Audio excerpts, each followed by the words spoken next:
Bonjour à toi qui suis Teach. C'est avec beaucoup de joie et d'enthousiasme que j'aimerais t'inviter à un événement inédit. Le tout premier live Teach. Quoi? Un live Teach? Enfin, mais j'en rêve! Je veux pas rater ça! Non! Oh, ça va être historique!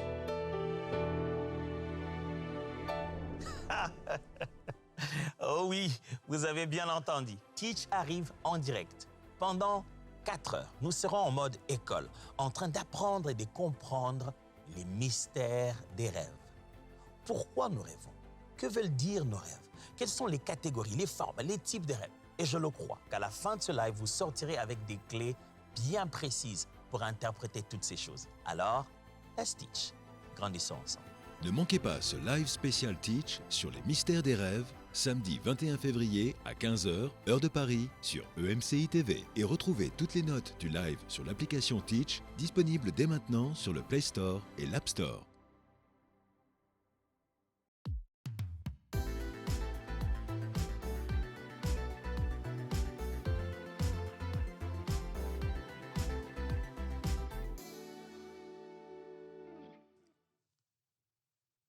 Bienvenue sur Teach, votre rendez-vous de maturité. La parole de Dieu descend de la tête au cœur, du cœur à l'action. Notre façon de vivre les Saintes Écritures prouve son authenticité. Depuis le début de cette semaine, nous avons commencé à apprendre comment bâtir un foyer solide. Par foyer, je dis, c'est une famille. Ce n'est pas seulement cette famille de base, papa, maman, enfant, oncle, tante, tantine. Non, c'est aussi toute famille qui se forme, famille spirituelle, famille, un système quelconque, un groupe. Comment bâtir un foyer stable? Bibliquement, bien sûr. Qu'est-ce que la Bible nous enseigne pour manifester notre caractère chrétien, afin de solidifier un système familial? On a appris beaucoup de choses. Aujourd'hui, j'aimerais qu'on apprenne sur le fait de former des disciples à la maison. Ou devrais-je dire, former des disciples dans le système local. On pense souvent que pour former des disciples, apprendre aux autres à devenir aussi des disciples de Jésus, à bâtir leur foi, eh bien, ça demande de la spiritualité très élevée. Quelques parents se disent, je ne suis pas assez spirituel pour gérer ma famille. Bon, ma femme, comme elle prie beaucoup, mais c'est elle qui va faire ça. J'ai entendu ça, beaucoup d'hommes le dire. Ben, ça demande quand même beaucoup. Il faut être comme le pasteur si je dois conduire les exhortations à la maison. Je ne pense pas que ça demande ça. Il est peut-être possible que ce soit plus simple que vous le pensez. Mais il est clair que la responsabilité vous revient à vous de former des disciples à la maison. Alors, let's teach. Grandissons ensemble.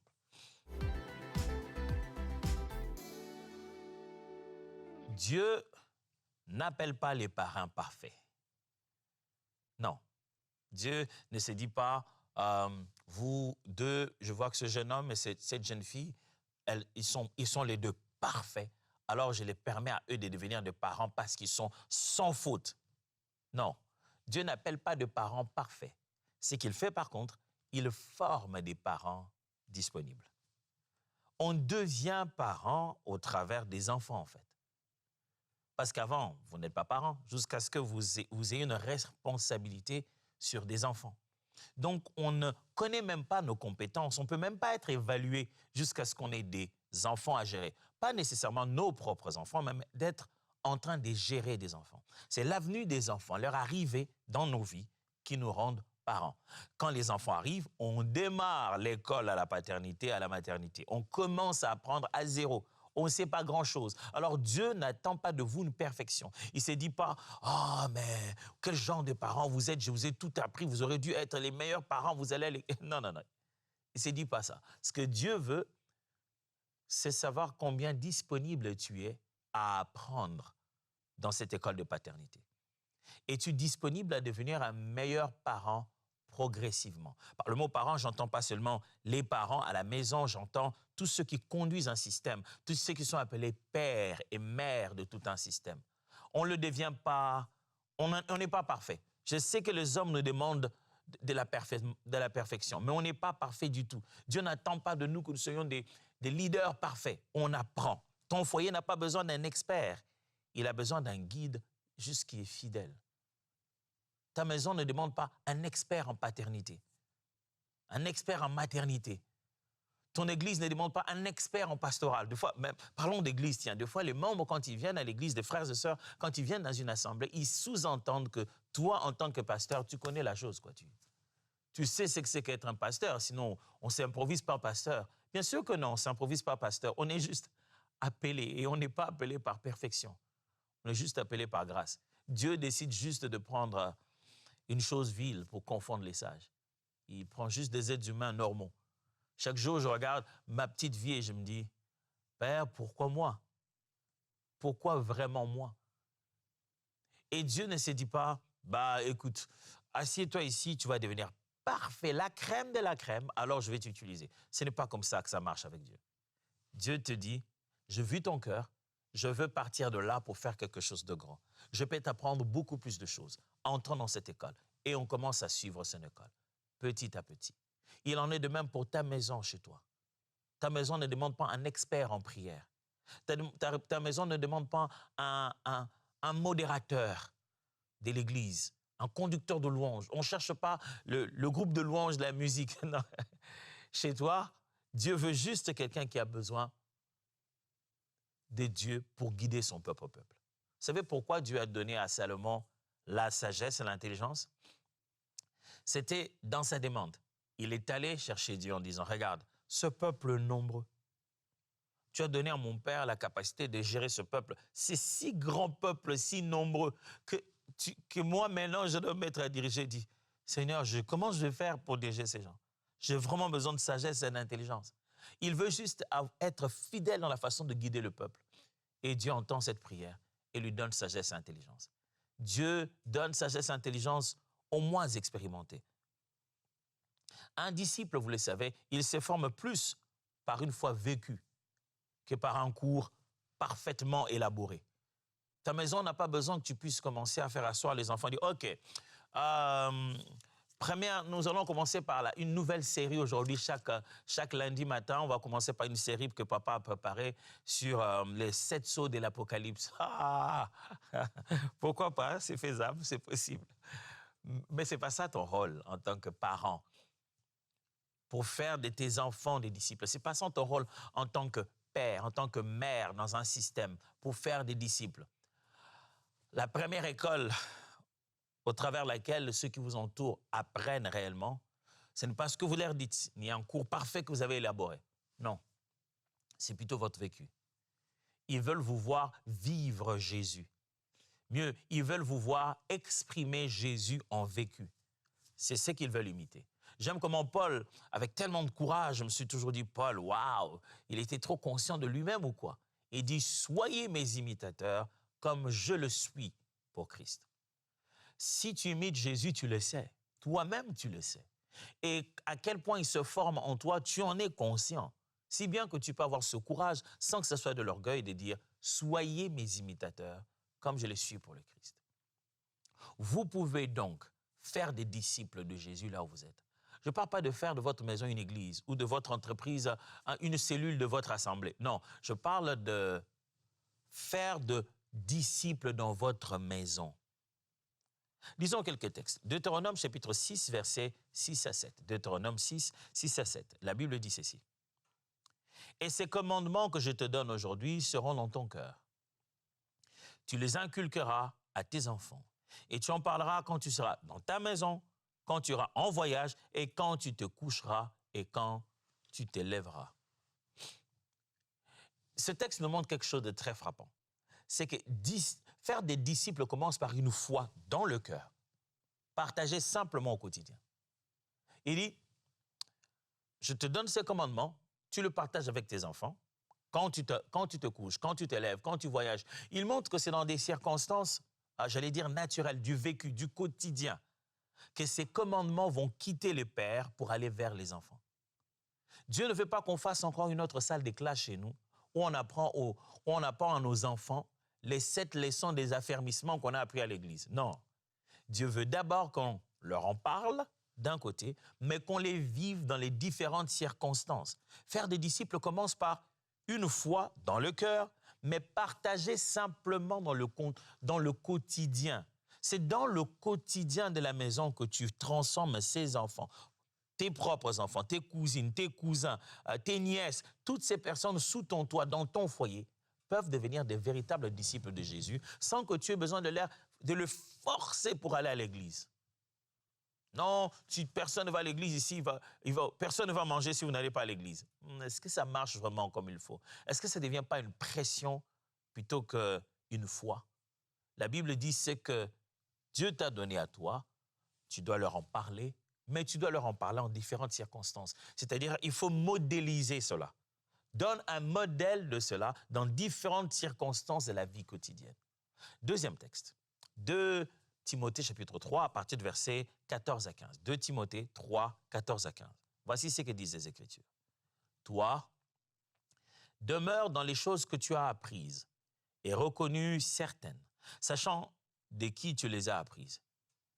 Dès ton enfance, tu connais les saintes lettres qui peuvent te rendre sage à salut par la foi en Jésus-Christ. Paul est en train de parler à Timothée, son enfant dans la foi. Il lui dit, tu as appris des choses depuis ton jeune âge. Demeure dans ces choses-là. Il est en train de montrer que ce que Timothée était en ce moment-là, ce n'était pas que son investissement à lui, Paul. Paul est en train d'apprécier le fait que l'investissement spirituel dans la vie de ce disciple appelé Timothée a commencé chez lui à la maison. Plus tard, il parle de sa mère Eunice, de son aïeul Loïs. Il dit, c'est à la maison que toi, Timothée, tu avais déjà commencé à apprendre, à être disciple du Seigneur, à apprendre déjà les choses qui t'amènent au salut.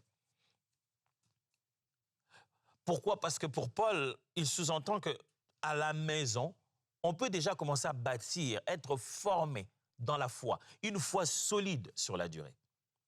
Il dit, ce que tu es aujourd'hui, Timothée, c'est pas juste moi. C'est pas juste parce que tu m'as rencontré ou que tu passes ta vie avec moi. Non, ça te vient de chez toi à la maison. Est-ce que ta maison peut devenir la base de la foi de tes enfants? Est-ce que ta maison peut devenir la meilleure classe d'affermissement qu'ils aient jamais faite dans leur vie? Aujourd'hui, nous aussi, chrétiens, nous avons pris un peu cette mauvaise habitude que, malheureusement, le monde dans lequel nous sommes nous a imposée. En matière de nos enfants sont devenus tellement des citoyens de nos États que nous avons démissionné dans la responsabilité, dans la manière de les accompagner à la destinée. Ils sont devenus des contribuables de l'État. L'État a mis tellement de systèmes intéressants. L'école, les bourses, l'État fait de son mieux, les évaluations psychologiques, les accompagnements médicaux. L'école a tout fait pour que nos enfants, une fois qu'on les a, eh bien, ils deviennent vraiment de véritables participants dans la société et reçoivent l'aide appropriée. Mais vous conviendrez avec moi, si vous êtes parents, qu'en fin de compte, cette responsabilité nous revient à nous, rien qu'à nous seuls. En tant que parents, c'est nous qui les aidons à trouver la bonne voie, à trouver la bonne direction. Alors, nous avons pris malheureusement cette habitude, quand je dis nous, je me mets moi-même à fond dedans, de commencer à croire aussi qu'il en est de même avec l'Assemblée, avec l'Église. Autant l'enfant à l'école, il a la bibliothèque, les centres culturels, il a tous les moyens dans le système où nous sommes pour qu'il grandisse. Il a aussi l'Église. Là-bas, les chefs des départements, le pasteur, tout le monde va travailler à son éducation chrétienne et spirituelle. À la maison, il revient pour manger, regarder des films, chacun chez lui dans son téléphone et dormir. Et donc, moi, je me bats à chercher l'argent pour alimenter ces systèmes qui vont l'aider à devenir une meilleure personne. Ça, ce n'est pas biblique. La responsabilité spirituelle, sacerdotale de la maison, elle vient d'abord aux patriarches, aux parents, à ceux qui ont donné vie. C'est à vous d'abord la responsabilité directe. Dieu n'est pas allé demander à qui que ce soit Isaac, c'est à son père qu'il est allé le demander. C'est à vous qu'appartient cette responsabilité de former les enfants, de bâtir leur foi. Quoi que ce soit qu'on leur dise à l'église, quoi que ce soit qu'on leur dise à la retraite, quoi que ce soit qu'on leur dise à l'école, dans un cours de religion ou pas, les vraies bases de la destinée de l'enfant, il doit le prendre à la maison. Et pour ça, vous n'avez pas besoin d'être docteur en théologie. Vous n'avez pas besoin de maîtriser tous les passages de la Bible. Vous avez d'abord besoin de vivre ça pour qu'il puisse en puiser l'exemple. Troisième passage pour avant d'aller plus loin. 2 Corinthiens chapitre 12. 2 Corinthiens 12 au verset 9. La Bible dit ceci. Et il m'a dit, ma grâce te suffit, car ma puissance s'accomplit dans la faiblesse. Je me glorifierai donc bien plus volontiers de mes faiblesses, afin que la puissance de Christ repose sur moi. Dans ce texte, Paul est en train de nous montrer quelque chose d'important. Il dit, voilà, j'ai demandé à Dieu de se débarrasser de cette écharde, et voilà, il appelle ça ce messager de Satan. Je ne parle pas de guérison aujourd'hui pour expliquer cette confusion que de fois les gens en pensant que vraiment Paul avait une écharpe physique. Mais ici, il dit, quand je parlais à Dieu, il m'a dit, ma grâce te suffit. Ma grâce te suffit. Il dit, car ma puissance s'accomplit dans la faiblesse. Il ne veut pas dire soyez faible pour que je sois puissant. Il dit non, mon accompagnement, ma force, mon pouvoir se démarque le mieux quand vous n'avez plus le vôtre. Quand vous n'avez plus votre force à vous, alors vous voyez mieux la mienne. C'est comme la lumière qui brille mieux dans le ténèbre. Ce n'est pas parce que la lumière a besoin de ténèbres pour briller, mais ce contraste manifeste bien la puissance de la lumière. Et Dieu dit, le contraste au travers lequel votre vie voit le mieux mon pouvoir, c'est le contraste de quand vous êtes faible. C'est un message puissant. Hein? Paul est en train de nous dire que ton sentiment d'incompétence peut simplement devenir le lieu de la grâce où Dieu manifeste sa capacité. Ce sentiment-là de « Ah, moi, je ne sais pas vraiment diriger mes enfants dans la prière. Hein, moi, je suis quelqu'un de trop occupé. C'est à peine que je vais les dimanches seulement à l'église. Les enfants n'ont pas besoin de voir combien investi tu es dans les activités de l'église et que tu es lundi, mardi, mercredi, tous les jours, même si tu viens au culte qu'une fois la semaine et que le reste de ta semaine est rempli de tes occupations. Ça ne t'empêche pas d'incarner la nature de Christ, d'inspirer un modèle de discipulat où les gens dans la maison, sous ton toit, dans ton système, là où tu diriges, suivent le modèle de Christ que toi-même tu es en train d'imiter. Est-il possible que là où tu es faible, c'est alors que Dieu veut montrer sa force? Est-il possible que là où toi tu as l'impression que tu n'as pas assez de compétences, mes enfants, d'abord ils ont étudié plus que moi, qu'est-ce que je vais leur apprendre dans la Bible? Apprends ce que tu peux apprendre. Raconte-leur les histoires, et même ils vont corriger ce qu'il y a à corriger. Mais si tu leur parles d'un Dieu que tu vis, si ce que tu leur dis et ce que tu es sont pareils, là, tu commences à inspirer un modèle fort. Alors, 3 grandes vérités qui peuvent vous permettre de comprendre cette responsabilité et de mieux l'appliquer. Quelle responsabilité? Celle de former des disciples de Jésus sous son toit. Première vérité, Dieu utilise des parents imparfaits. Sois présent et vrai. Rappelle-toi de ça, que tu sois parent spirituel, pasteur, responsable de quoi que ce soit, d'un ministère ou d'une église ou d'un département à l'église ou chef d'une entreprise, quoi que ce soit. Si tu es parent dans une position quelconque, rappelle-toi de ceci, c'est très thérapeutique même, je vais le dire. Rappelle-toi que Dieu utilise des parents imparfaits. Toi, ce que tu dois faire, sois juste présent et vrai. Ce n'est pas au moment où tu seras parfait que Dieu se dira « Ok, il est bon maintenant, c'est bon, regardez, ok. Tempérament, ok. Maîtrise de soi, ok. C'est bien, il est bon, on peut l'utiliser. » Si Dieu attend ça, je vous assure, ça va être catastrophique. Ce que Dieu attend de toi, c'est principalement 2 choses. 1, que tu sois authentique, vrai. Authentique ne veut pas dire sans filtre. Je vais être authentique. Moi, quand je ne suis pas d'accord, j'écris. Non. Non, là, ce n'est pas de ça que je parle. Ça veut dire, sois capable de vivre une vie sans hypocrisie. Pour que tes enfants ne puissent pas voir toi dans une version et toi dans une autre. Que vous soyez ensemble en train de calomnier quelqu'un et que cette personne, quand elle arrive, tu changes complètement. Bonjour mon frère, ah, on est content, vraiment. On était ici en train de parler de vous, vraiment que Dieu vous bénisse. Oh, c'est dit non. On ne disait pas que Dieu vous bénisse avant qu'il vienne, on était en train de parler de lui en mal. Comment il a changé comme ça? Donc la vie, c'est ça, c'est être hypocrite, c'est ça être chrétien. Mais il n'y a pas que ça. Ce que Dieu attend de toi, ce n'est pas seulement d'être vrai, mais c'est juste aussi d'être là, d'être présent.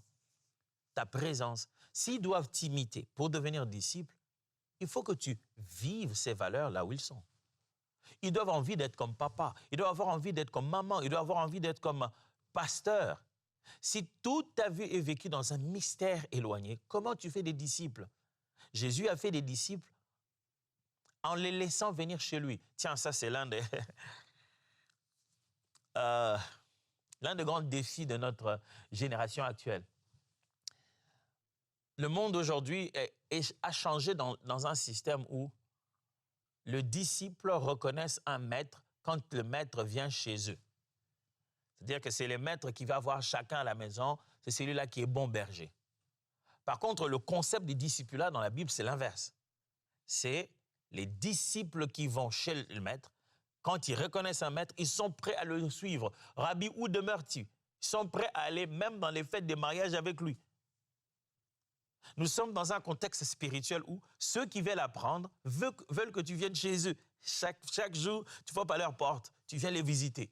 Mais la soif de l'apprentissage et de la croissance dans la Bible fait que c'est celui qui veut apprendre qui devient vagabond, en quête de retrouver ses réponses, suivre celui qui est en train de lui apprendre des choses. Je prie Dieu que ces cœurs des disciples se réveillent encore à l'Église. Alors, vous avez des disciples qui sont, j'allais presque dire, condamnés à vivre chez vous. Jésus devait se promener avec eux. Il devait aller dans les mariages avec eux. Je parie qu'après, chacun rentrait chez lui avant qu'ils ne commencent à voyager ensemble. Mais là, toi, tu as tes disciples, ils vivent carrément sous le même toit que toi. Est-ce que tu te souviens comment les disciples, sur le chemin d'Emmaüs, ont reconnu Jésus? La Bible dit il a pris le pain, quand il leur a parlé de beaucoup de choses. Au moment de manger, quand il a pris le pain, il l'a rompu, comme si leurs yeux se sont ouverts. Il y a deux possibilités. Soit c'est une activité spirituelle. C'est comme si Jésus qui s'était aveuglé à eux, là, illumine les yeux de leur cœur, ils le comprennent à qui ils ont affaire. Soit c'est une habitude très, très forte qu'ils avaient déjà avec Jésus. Quand on leur a posé les gestes, on se disait bien, c'est qui ces gars? Ah, mais c'est lui, ça, c'est lui tout craché. Mais imagine-toi qu'ils reconnaissent Jésus par un geste de rompre le pain. Une habitude très intime, personnelle, comme un geste au moment du repas. Toi, tu as tes disciples tout le jour et tu manges avec eux. Est-ce peut-être pas le moment d'ouvrir leurs yeux? Dieu ne veut pas que tu sois le meilleur des parents du monde. Ce qu'il veut d'abord, c'est que tu sois un parent prêt à apprendre, présent dans sa famille et authentique. Deuxièmement, le quotidien est ton meilleur terrain des discipulats. Je renforce seulement les mêmes idées. Où est-ce que tu vas leur apprendre à être disciple? Pasteur, vraiment, moi je n'ai pas le temps comme vous à passer des moments à lire la Bible et puis venir enseigner les enfants, préparer une exhortation. Quand même, je suis leur maman, leur papa. Je ne peux pas juste venir comme ça. Il faut que j'ai quand même de la structure dans mes idées. Et je n'ai pas le temps de préparer ça. Ah, OK. Pas de souci, j'ai compris. Pourquoi tu penses que rendre tes enfants disciples, c'est faire des prédications comme à l'église? Non, ce n'est pas de ça qu'il s'agit. Jésus n'a pas fait des disciples en leur faisant des prédications. Non, c'était des conversations entre des repas, en marchant. C'était dans le quotidien. C'est le quotidien qui est le meilleur terrain des discipulats. C'est là que tu apprends mieux aux gens comment devenir disciples. Dans ma vie, il m'est souvent arrivé d'avoir une ou deux personnes, pas très souvent, quelquefois, des gens qui me disent « Pasteur, je voudrais me faire mentorer par toi » ou « je voudrais que tu m'encadres » ou quoi. Et la plupart de ces personnes vous répondront que je n'ai jamais répondu à cette question. J'ai dit « Ah, OK, c'est bon, on va voir et on verra. » Je ne fais pas une réponse du genre « OK, officiellement, à partir d'aujourd'hui, je réponds, tu peux devenir vraiment mentoré par. » Non. Je vais prier et je commence progressivement à ouvrir mon cercle le plus fermé pour accueillir cette personne. Parce que je sais que ce qu'elle veut apprendre, ce n'est pas juste une compétence de comment faire. Elle veut surtout apprendre le secret derrière la compétence. Et si je dois faire de lui un disciple, il faut qu'il vienne dans ma maison. Par maison, je ne parle pas seulement physiquement. Il faut qu'il entre dans mon milieu. Des fois, je demande à quelqu'un de juste m'accompagner à aller aller faire des achats, il aurait l'impression que, pourquoi il me fait faire des travaux avec lui? Mais il y a des conversations que j'ai avec des gens pendant que nous travaillons, pendant que nous faisons autre chose, les conversations les plus pertinentes. Qu'est-ce que les évangiles? Ce n'est pas un cours de Jésus. C'est un vécu quotidien de Jésus qui a été relaté et dans lequel on a vu la puissance de Dieu se révéler et l'enseignement de Christ s'est déployé. C'est dans le quotidien que tu as un bon maître qui forme des disciples. Les enfants peut-être n'en demandent pas trop. Peut-être que tu es au resto avec eux. Peut-être que quand tu te lèves et que tu veux faire des courses, prends-en un. Ton garçon peut-être ne te demande pas beaucoup, il veut juste, quand tu seras avec lui, que tu apprennes ces choses. Je me souviens une fois, j'ai pris mon garçon et on roulait ensemble, on arrive, on a où on était, on entre, et puis je regarde, je me rends compte qu'il n'avait pas porté le bon habit. J'ai fait une blague sur lui, j'ai dit, mon frère, ça c'est quelle tenue? J'ai fait une blague, ça l'a gêné comme pas possible. Il a essayé de trouver un moyen de camoufler sa tenue. Depuis les jours où je lui avais fait cette blague-là, mon fils est passé hyper coquet. Il est passé à un degré de coquetterie que j'ai jamais. Maintenant, la leçon écoute, un homme doit être propre, il doit être élégant. Ça entre direct dans sa tête. Pour lui donner une leçon aussi simple de prendre soin de lui-même. Je n'ai pas eu besoin d'un cours. J'ai juste eu besoin d'un événement du quotidien. Est-ce que ton quotidien est dans ta famille? C'est ça ma question. Est-ce que tu vis ton quotidien en marge de ta famille? Vous partagez seulement l'espace où vous dormez, où vous mangez? Ou bien ton quotidien, si on prend tes 16 heures de la journée, ton quotidien, à part les 8 autres heures que tu passes à dormir ou à rester à la maison, ton quotidien, est-ce qu'il se vit à la maison? Est-ce que tu partages une partie de ça? Oh, je suis sûr qu'il y a déjà 8 qu'il faut éliminer dans ces 16 heures qui sont au travail. Mais les restes de 8 heures, ce quotidien-là, est-ce que tu le partages avec ta famille pour qu'elle devienne source d'enseignement? Troisièmement, commence petit. C'est la constance qui est supérieure à l'intensité. C'est la constance qui induit à l'intensité. Ça signifie quoi? Si tu veux former des disciples à la maison, commence petit. Ne commence pas par nous allons commencer à passer chaque matin en train de lire un livre de la Bible chaque jour. Oh, c'est trop fort. Quel est le jour où tu es vraiment disponible? Où tu peux tenir parole? OK, ce jour-là, ça va. Ce jour-là, lisez un seul verset, ou 2, ou 3, ou même lisez pas de versets comme ça, lisez des histoires, prenez des thématiques. Et l'Église de Dieu est remplie de ces moyens de vous aider. Va sur MCI TV, c'est rempli des explications. Nous avons une Bible avec les strong numbers. Vous pouvez regarder les explications en grec, en hébreu. On a plein de sujets à l'intérieur. Bientôt, on aura ma Bible. À l'intérieur, vous avez ma Bible Kid, dans lequel, ma Bible pour enfants, il y a tellement d'histoires. Mais va petit à petit. Commence par l'histoire véritable de la naissance de Jésus. Parle-en. Petit à petit. Commence par de petites choses. Les jours où tu es vraiment à la maison, c'est quel jour? OK, choisis ce jour-là pour que vous puissiez prier ensemble en famille, même pour 10 minutes. Tu ne peux pas tenir un culte comme ça, là, spirituel, avec des enfants de 3 ans, 4 ans, 6 ans, 9 ans. Même si c'est pour 10 minutes. Ce qui va permettre aux gens qui sont avec toi de devenir des vrais disciples, c'est de la constance, pas de l'intensité. C'est pas que on va passer 20 heures de prière ici dans cette entreprise et on le passera les genoux par terre. Et vous faites ça comment? On fait ça chaque 6 ans. Allez, même si vous faites chaque jour 5 minutes, tu vas commencer à comprendre que l'intensité de la présence de Dieu n'est pas linéaire. Ça ne va pas comme ça, 1 minute, 2 minutes, 3 minutes, 4 minutes, non. L'intensité de la présence de Dieu, c'est comme une profondeur. Ça peut passer quelques secondes, mais c'est puissant au point de durer toute ta vie et tous les restants de tes jours. Récapitulons. J'ai dit que pour pouvoir avoir une vie forte, former des disciples, Dieu utilise des parents imparfaits. Sois présent et vrai, ça suffit. Le quotidien est ton meilleur terrain de discipulat. Tout le jour, tu apprends. Commence petit et ça ira loin. Quel est mon défi pour aujourd'hui? Voici les défis. Quel moment précis vas-tu choisir cette semaine pour faire ce que j'appelle du SOP en famille? 7 minutes, 3 fois par jour. Le SOP tient pour S pour Scripture, O pour Observation, P pour Prayer. C'est de l'anglais. C'est juste pour dire la parole, l'observation et la prière. C'est-à-dire, vous lisez les Écritures, vous posez la question de quoi il s'agit et vous prenez un temps pour prier.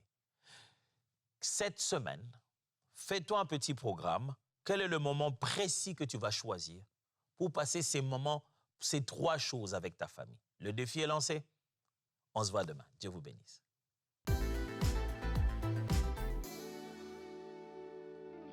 Bonjour mes frères et sœurs bien-aimés de MCI TV, je m'appelle Fadima, je vis à Paris. Le jeudi de la dernière semaine du mois d'août, j'ai été me coiffer pour la rentrée de septembre. À un moment donné de la séance de coiffure, quelque chose s'est agité dans mon oreille gauche, avec un effet vent. J'ai automatiquement mis la main et j'ai invoqué le nom du Seigneur Jésus. Et l'agitation a cessé. Mais les jours qui ont suivi, j'ai commencé à avoir mal à la gorge, dans l'oreille, mais aussi à toutes les dents du côté gauche, et la gencive n'était pas épargnée. Je sentais comme une déchirure entre la bouche et la gorge, toujours du côté gauche. Alors je n'arrivais pas à manger correctement, puisque je n'arrivais pas non plus à ouvrir la bouche. Le vendredi 5 septembre, lors de l'émission Bonjour chez vous, qui avait pour thème « Aujourd'hui, c'est le jour de ton miracle » avec Yveline, Frank et Audrey Mac, je me suis positionnée en me disant que je serais guérie aujourd'hui et pas plus tard. Audrey a dit une parole de connaissance sur les douleurs de dents et même de la gorge. Je l'ai tout de suite saisie et dans la journée, la douleur a commencé à s'atténuer. Et durant le week-end, plus rien. Je rends gloire à notre Seigneur Jésus et vous dis merci pour toutes les émissions qui nous bénissent. Je vous aime de l'amour de notre Seigneur. Merci Jésus. Oh, wow! Dieu peut faire des choses incroyables. À travers cet instrument EMCI TV, on ne peut pas imaginer jusqu'où le Seigneur peut aller, jusqu'à combien de gens le Seigneur peut toucher, jusqu'à dans quel pays il peut aller, jusqu'à quel point il peut affecter les vies. Les corps sont guéris, les âmes sont transformées, les esprits sont bouleversés, baptisés du Saint-Esprit. Dieu veut utiliser EMCI TV. Et il voudrait que vous et moi, nous puissions marcher ensemble et aider cette œuvre à atteindre ses buts. Notre plus grand rêve, c'est que chaque maison dans la francophonie et même chaque téléphone, chaque outil ait le nom de Jésus prononcé. Et à travers ces outils, les peuples soient enseignés et préparés à son retour. Devenez donc partenaire avec nous pour accompagner cette œuvre à se réaliser. Pour devenir partenaire avec EMCI TV, simple. Allez juste sur emcitv.com/don. Vous trouverez un formulaire, remplissez-les avec votre cœur. Selon ce que le Seigneur vous mettra entre vos mains, donnez ce que Dieu vous donnera. Et nous, tout ce qu'on va faire, c'est foncer avec l'évangile de Christ en ayant votre support. Alors, nous comptons sur vous. Devenez partenaire dès maintenant. Bienvenue dans la famille des MCI TV. Dès maintenant, rejoignez la famille des partenaires qui donnent pour voir des vies transformées partout dans la francophonie. Pour faire votre don, rendez-vous sur emcitv.com/don.